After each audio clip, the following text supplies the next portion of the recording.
Бүгін бізде ағылшынша үйрену алғашқы сабақ. Әрине интернетте ағылшын тілін орыс тілінде үйрету немесе басқа тілде үйрету сабақтары өте көп, бірақ қазақ тілінде үйрету сабақтары аз болғандықтан мен сіздерге арнайы ағылшын тілін қазақша сөйлейтін кісілерге үйреткім келіп отыр. Және бұл өте оңай тіл. Әр тіл біздің ойлау қабілетімізді дамытады, жаңа мүмкіншіліктер береді, көкжиегімізді ашады. Және біз бұл сабақтарда ағылшын тілін өте оңай жолмен үйретуге тырысамыз. Жақсы ма? Ал сіздер осы видео сабақты қарап, кейін тапсырмаларды күніне бір 10-20 минут уақытыңызды бөліп жасап тұрсаңыздар болады. Ал кеттік. Мысалы, мен қазақша бір кез келген тұжырым айтайын. Өте қарапайым түрде, өте қарапайым сөйлемдік. Айталық, маған ұнайды. Мысалы, маған балмұздақ ұнайды. Маған ұнайды. Маған ұнайды. Бұл жалпы маған ұнайды. Яғни, маған күнделікті ұнайды.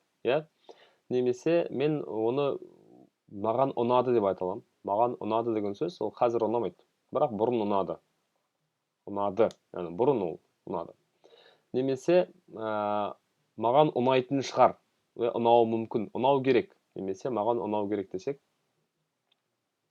маған ұнау керек, біз сілтеп тұрмыз кейінгі уақытқа, болашаққа. Маған ұнау керек бұл нәрсе деген сияқты. Маған балмұздақ ұнау керек деген сияқты, Енді қараңыз, бұл тұжырымды ағылшынша. Мен ол I. Ұнау ол like. Ұнау ол like. Мына төрт әріп. Like. Кәдімгі сіздер білесіз, like қою деген нәрсені, Like. Маған ұнайды. Маған ұнайды сол кезде қазіргі уақытта маған күнделікті ұнайды. Бүгінгі күндері ол болады I like. I like. Енді маған бұрын ұнады, немесе маған кейін ұнайды деген екі уақыт бар, мына сөйлемдерде. Және де маған ұнады деп қойыппын. Бұл дұрыс, бұл өткен шағы. Маған ұнайды. Бұл тұжырым бізде мынада плюс тұр. Бұл кәдімгі оң тұжырым. Бұған кері тұжырым айтатын болсақ, біз айтамыз, маған ұнамайды. Маған ұнамайды. Енді ұнамайдыны айту үшін біз былай айтамыз. I do not like. Do not деген don't like. Яғни мына I like-тың ортасына don't деген ол. Don't деген do, мына do. Және not. Not білеміз ғой, not деген ол жоқ деген сөз, Маған ұнамайды. I do not like. Do not-ты былай ұзақ екі сөз қылып жазбай, қысқаша жазудың әдісі, былай don't, үстінен былай үтір саламыз, don't. I don't like. Енді маған ұнамайды, ол теріс тұжырым. Енді сұрақ тұжырым бар. Сұрақ деген сөз ол маған ұнайды ма дейміз біз қазақша, Ол былай болады. Ағылшын тілінде do I like. Do I like? Маған ұнайды ма? I like. Маған ұнайды. I don't like. Маған ұнамайды. Енді, егер мен басқа немен айтатын болсам, сөздермен, мысалы, мынау open. Open деген сөз ол кәдімгі ашу, есікті ашу деген сияқты, Мен ашамын, мен күнделікті түрде ашамын. I open, мен ашамын. Мен ашпаймын. I don't open. Do not, яғни don't open. Немесе, мен ашамын ба? Do I open. I open. Ол осы шақта кәдімгі тұжырымдарды айту, Енді кейін ол болашақ уақытта. Яғни маған ұнау керек. I will like. Will like. Яғни кейінгі уақытта айтқым келсе, мен не қосам? Will-ді қосам. I will like. Енді маған болашақта ұнамайды, ұнамау керек, ұнамау мүмкін десек, мен I will not like дейм, I will not like дейм. Енді мына will not, don't, ол do not-тың қысқашасы түрі болса, онда will not-тың да қысқашасы түрі бар. Яғни will not-ты басқаша won't деп айтуға болады.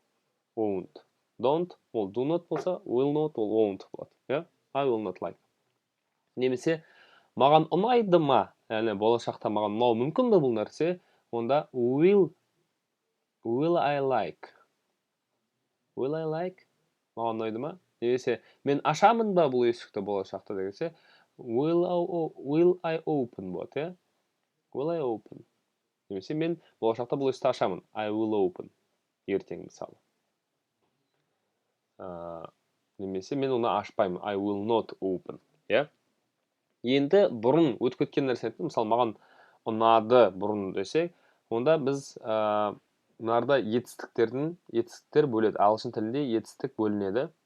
Дұрыс етістіктер және бұрыс етістік. Енді дұрыс етістікке мен өткен шақты айтқым келсе, бұрын дұрыс етістікке мен едіні id жалғаймын. Соңына, сол кезде like болса, liked. Like соңы емен бітіп тұрғандықтан, оған тағы да еді жалғаймын, тек қана д жалғаймын, оның уже есі бар, иә. Сонда маған ұнады ол бұрында десек, онда мен I liked. Яғни сіз өткен шақта бұрынғы өтіп кеткен нәрсе айтқыңыз келсе, сіз үнемі етістіктің қай түрін қолданасыз? Екінші түрін.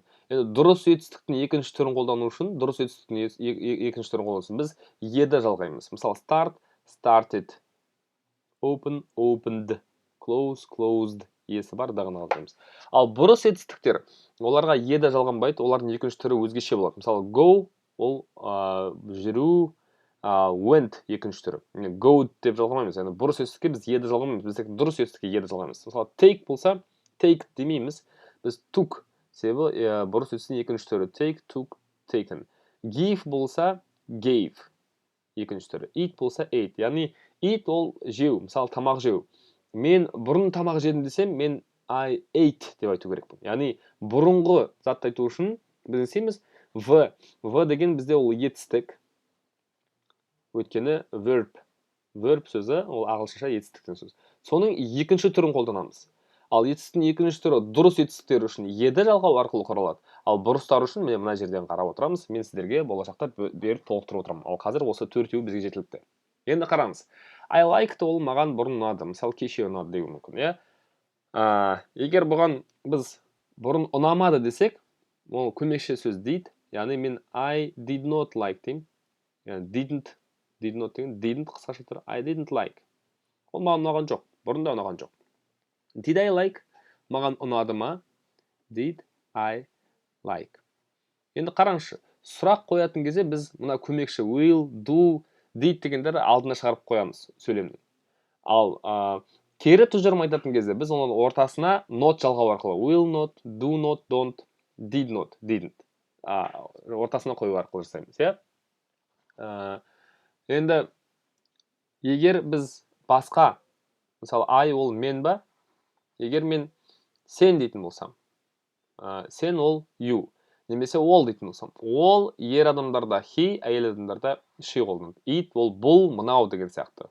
It ол мынау. Мысалы, кітап болса, ол біз he, she қолданамыз, кітапқа біз мынау дейміз, бұл дейміз, иә? Мысалы, ол, оған ұнайды. Оған ұнайды бізде болады he likes, иә? Оған he likes. Яғни, не өзгерді? Егер біз мына жерде көрдіңіз, жақшаның ішінде s тұр. Егер біз мына he, she, itті қолданатын болсақ, онда біз мыналарға s қосу керекпіз, иә? Қазіргі уақытта. Осы шарт кезінде біз s қолданамыз. Мысалы, he likes оған ұнайды. Немесе былай айтамыз. Оған ұнайды ма? Оған ұнайды ма?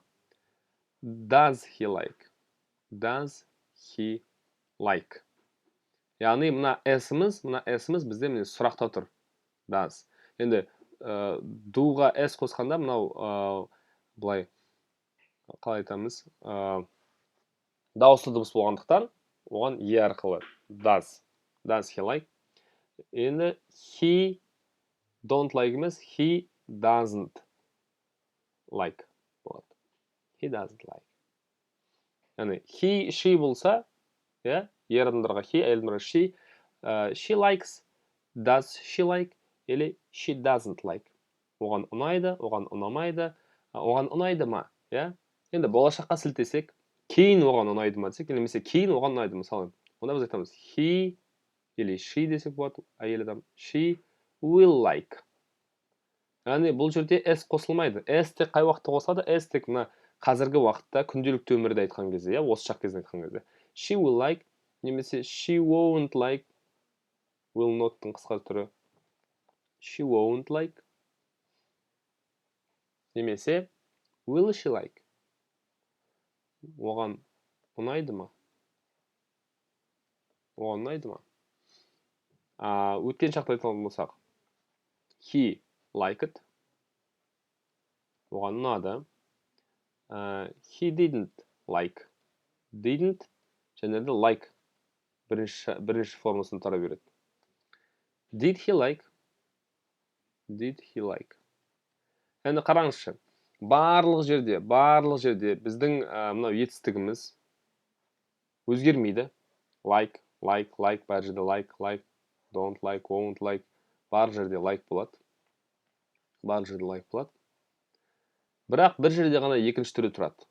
Ол, мынау оң тұжырымның өткен шақ кезінде, бұрын өтіп кеткен кезінде біз не істейміз? Біз етістіктің екінші түрдегі формасы қолданамыз. Дұрыс етістік болса еді жалғаймыз, бұрыс болса мына екінші түрін мыналарды қолданамыз. Енді қараңыз, сіз өзіңіз айтқыңыз келеді бір тұжырым. Айталық, сіз айтқыңыз келіп тұр. Мысалы, сіз айтасыз былай.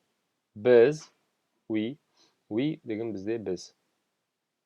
You деген сіз, they деген олар.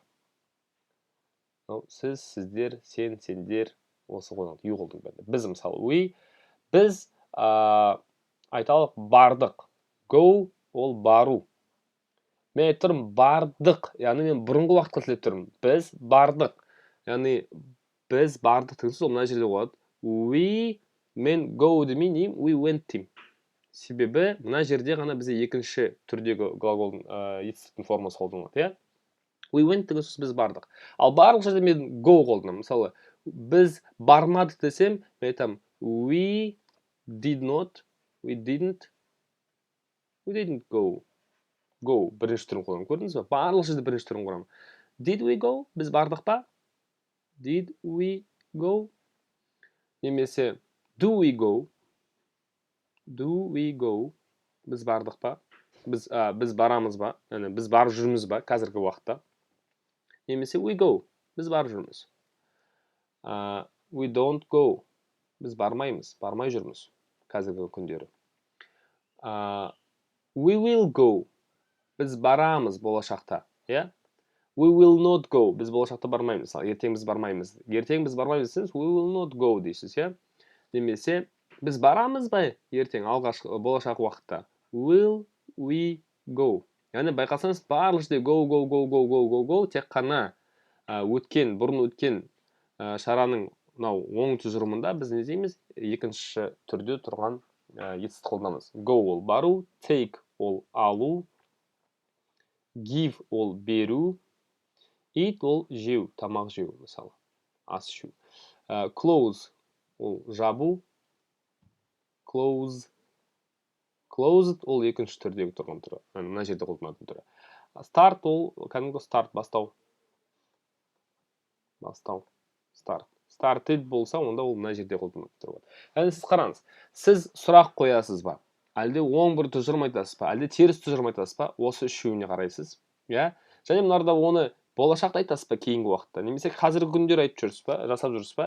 Немесе оны бұрын соңғы болған шара ма? Осы 9 тор көзден тұратын 3-3 таблицаға қарап оңай айтып бере аласыз. Және мынарда сізге мен алғашқы 4 сөзді бердім. Және мынарда мен, I, you, сіз, сендер, сіздер, we, біз, they, олар, he, she, ол ер адамға he, әйел адамға she, it, ол мынау, ол сілтеме мысалы, itке немесе бір қандай да бір затқа. Осы форманы қолданып оңай айта аласыз. Енді мына жерге тағы да бар қайталайық. Міне 3 тұжырым бар. Сұрақтарда мыналар алдарында көмекші will ол болашаққа сілтейтін, do ол қазіргі уақытта, did ол өткен шаққа сілтейтін. Олар алдында тұрады сұрақта. Ал теріс тұжырымда олар ортада тұрады. Ортада мысалы will not, won't немесе don't ол do not, didn't ол did not. Ал оң тұжырымда ортада notсыз тұрады. Will немесе мынарда біз жалғыз етістіктің өзгеретін жері, мысалы барлық жерде like, мына жерде liked екінші түрде тұрады. Тек қана бұрынғы өтіп кеткен оң тұжырымдарда. Осы бізге алғашқы сабағымыз. Болашақта басқа сабақтарымызды күтіңіздер, қараңыздар. Және сіз бір шамалы сабақтың ішінде ағылшынша сөйлеп үйренесіз. Өйткені ағылшын тілінде күнделікті сөйлесу үшін сізге сол тілдің бір 10%-дай ғана етістіктерін білу керек. Қалған 90% ол спецификалық ағылшын тілінде қандай да бір терминологиялар ретінде қолданылады. Ал күнделікті сөйлесуге сіз тез үйреніп кете аласыз. Сәттілік тілеймін.